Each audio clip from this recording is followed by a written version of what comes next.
ውድ ቤተሰቦቼ እንግዲህ ሩታዬ ድጋሚ ልትሞሸር ነው ማለት ነው። የኛ ድንቅ ልጃችን የኛ ነብር ማለት ነው። ድጋሚ ሙሽር ሙሽር ልናረጋት ነው ማለት ነው። እና ይመቻቸው ማለት ነው። ለማንኛውም ግን እንደነሱ ነው ሰደውን ነው ማለት ነው። ልክ እነሱ ቪዲዮ ባቀረቡት ነገር እኔና ደስታ እውነት ለመናገር በጣም ደስ የሚል ልጅ ነው። ጥሩ ልጅ ነው። ዛሬ ራሱ እንደውም እውነተኛ ነገር ቢሆን ለሩታ ያለውን ክብር እያሳየ ነበረ። እንግዲህ ሩታዬ ለምነሽው ሳይሆን ለምኖሽ አክብሮሽ ቤተሰብሽን አክብሮ የመጣ ወንድ አግቢ።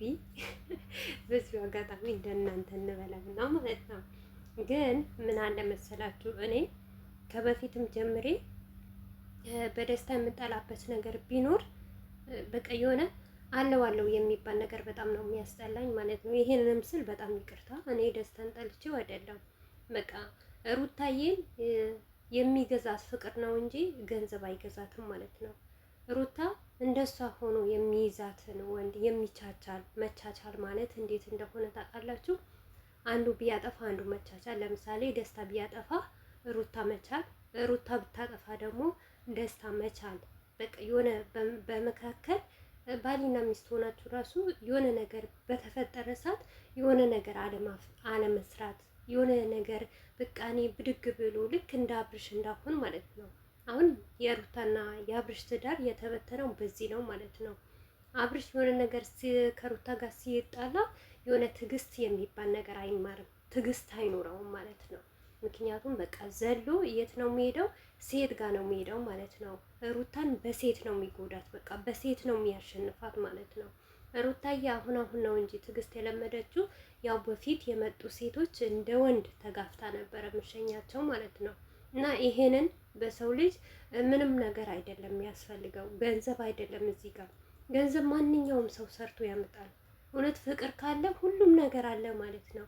ነገር ግን ብር እያለ ገንዘብ እያለ ፍቅር ከሌለ ምንም የሚያደርግ ነገር የለም። እኛ እንሸወዳለን አንዳንዴ ማለት ነው።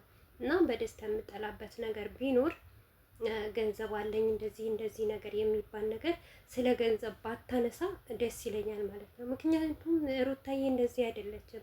ከበፊት ጀምራቸው የምታውቋት ልጆች እንደዚህ ለቁሳቁስ ነገር አትበገርም። በቃ የሚበገራት ሴት የትኛውም ሴት ብትሆን ፍቅር የሚሰጣት ወንድ ነው የምትፈልገው፣ የሚንከባከባት በቃ ራሷን የሚችላት ወንድ ነው እንጂ የምትችለው ገንዘብማ ከተባለ ማንም አያገባም እኮ በገንዘብ ስለሆነ ማለት ነው።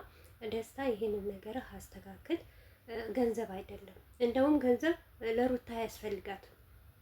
እያየነው ነው እኮ ይሄው በአብርሽም ህይወት እያየነው እኮ በፊት አብርሽ ገንዘብ ሳይኖረው በፊት እሱ በዛን በነበረበት ሰዓት ጊዜ ከጎኑ ማንም ባልነበረበት ጊዜ ሩታና አብርሽ የፍቅር አስተማሪ ነበሩ። በጣም ብዙ ነገር እያስተማሩን ብዙ ነገር እያረጉ በቃ ፍቅር በፍቅር ሆነው እኔ የአብርሽና የሩታ ፍቅር ምን አይነት ፍቅር እንደሚባል ነበረ።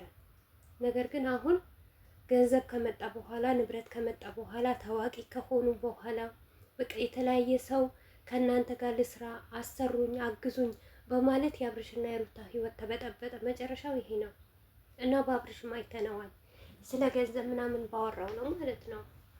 ዛሬ የመጡ ሽማግሌዎች ራሱ በቃ የሆነ ካምፓኒ ትቼ ነው የመጣሁት ምናምን ያሉት ነገር አልተመቸኝም። ለምን እዚህ ጋር እውነቱ ነው መናገር ያለብን ማለት ነው። ሩታዬ እንደዛ ሰው ብትሆን እኔ አወን ነበርኩ። ነገር ግን ሩታዬ እንደዚህ ሰው አይደለችማ።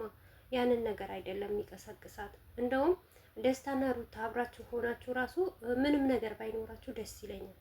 በቃ ፌመስም ባትሆኑ ደስ ይለኛል። ምክንያቱም አይተናል፣ እያየን ነው ማለት ነው። አሁን አብዛኛው ሰው የሩታና የአብርሽ ነገር ለምንድን ነው የሚጣሉት ይላሉ አብዛኞች። ለምንድን ነው ፌመስ ስትሆኑ በጣም ችግር አለ። እውነቴ ነው የምላችሁ። በተለይ አሁን አብርሽ ህይወቱ የሚጎዳው ሰው ነው። እሱም ላይ አልፈርድም። ያው እምቢ ማለት አይችልም። ሩታም ብትሆን እምቢ ማለት አትችልም። አንድ ሰው በእናንተ ቦታ ሆናችሁ መጣችሁ አሳድገኝ ስራኝ። አሁን ጀስት እንደ ሄርሜላ ማለት ነው። ሄርሜላ በመጀመሪያ ደረጃ አብርሽን በምን አድርጋ ነው የመጣችሁ? ወደ አብርሽ ህይወት ስትገባ ቪዲዮን ገብታችሁ ይዩት። እንደ ጓደኛ አድነቃለሁ አድናቂህ ነኝ ብላ ነው ሩታ በለፋችበት፣ አብርሽና ሩታ በደከሙበት፣ እኛ በደከምንበት፣ እኛ ሼር ባረግንበት፣ አብርሽ መቼ ነው 400K ሊገባ ብለን እያንዳንዳችን ቴሌቪዥን ሳይቀር ስንት ነገር እያደረግን ማለት ነው። የዛሬ አመት ትዝ ካላችሁ 400 እዛ ዱባይ ነው ማከብረው ብሎ ማለት ነው አብርሽ ያንን በለፋነበት ነበር የመጣችሁ። ሰው በደከመበት ሩታ እንደዛ እያለቀሰች ሁልጊዜ እንዳለባች ባሳደገችው ነው የገባችሁ ሄርሜላ ማለት ነው። ገብታስ አሁን መቼ መጨረሻው ምን ሆነ? ወደ ፍቅር ተቀየረ ማለት ነው። አያችሁ? ይሄንን ነገር ስላለ እኔ ስለ ገንዘብ እኔ እውነቴ ነው የምላችሁ ለራሴ ራሱ ለትዳር የምመኘው ወይም ደግሞ የትዳር አጋሪ የሚሆን ወንድ ምንም ነገር አይኖረው፣ ፍቅር ይስጠኝ፣ ደስታን ይስጠኝ። በቃ ፍቅር ካለ ሁሉም ነገር እንዴ ሰው ቤት እኮ ሰርታችሁ ማደር ትችላላችሁ። ግን ፍቅር ሳይኖራችሁ ገንዘብ ቢኖራችሁ ምንም የሚያደርግ ነገር የለም። ስለዚህ የደስታ አንዱ ትልቁ ስህተቱ ምንድን ነው? ይሄን ነገር ስለ ገንዘብ ምናምን ነገር ባታወራ ደስ ይለኛል። እና ሩታዬ ደግሞ ህይወት ይቀጥላል፣ ማይቀጥል ነገር የለም ማለት ነው። አብዛኛው ሰው ልጅ ይዛለች የምትሉ ሰዎች አላችሁ። ልጅ አታግቢ ይላል እንዴ? የወለደ ሴት ማግባት የለባትም? ህይወት መቀጠል የለባትም? አባቱስ ይኸው ልጅ አስቀምጦ አይደለም እንደፈለገ የሚሆነው? እሷም ደግሞ መሆን ትችላለች። እናቷ ጋር መውሰድም ትችላለች እኮ ሩታዬ። በፈለገ ሰዓት ማሳደግ ማየት ትችላለች። ግዴታ ሩታ ልጅ ወልዳለች ማለት ህይወቷን በጓዳ እየዘጋች ወይም ደግሞ በር እየቆለፈች የእሷን ህይወት ማሰርም ወይም ደግሞ ወደ ኋላ ማለት የለባትም። ህይወት ይቀጥላል። እውነቴ ነው የምላችሁ። ምክንያቱም ለምን እንደሆነ ታውቃላችሁ? ወለድኩኝ ማለት እኔ ራሴን ወደ ኋላ መውሰድ የለብኝም። ፋዘና ብዬ እኔም ሰውን የሚያሳልፈውን ህይወት አሳልፋለሁ። እንዴ ብዙ ዩቱበሮች እያያቸው አይደለም እንዴ? ልጅ ወልደው ለእናታቸው ሰጥተው ፋፈንታሽ ብለው የሚኖሩ ማለት ነው።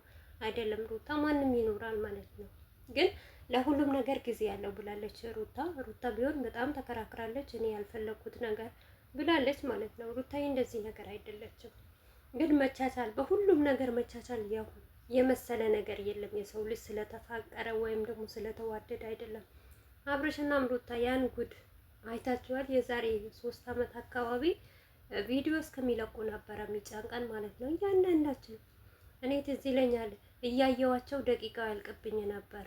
ደቂቃ ራሱ ይጨመርብን ይጨመር የሚል ኮሜንት በአብዛኛው ነበረ ማለት ነው። ግን ማይቀየር ምንድነው? አንድ ፈጣሪና አንድ አላህ ነው። ሰው ይቀየራል፣ ጊዜ ይቀየራል፣ ሁሉም ነገር ተቀያይሮ ዛሬ አብርሽና ሩታ ለጥላቻ ለመጥፎ ነገር ደርሰዋል ማለት ነው።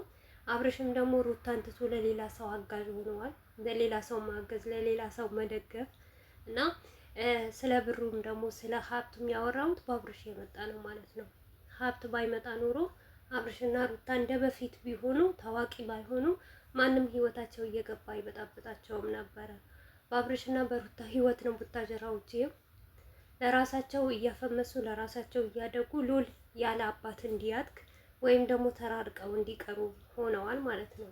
ይሄን ነገር እውነት ከሆነ በጣም ብዙ ትምህርት አለው የአብርሽና የሩታ ህይወት።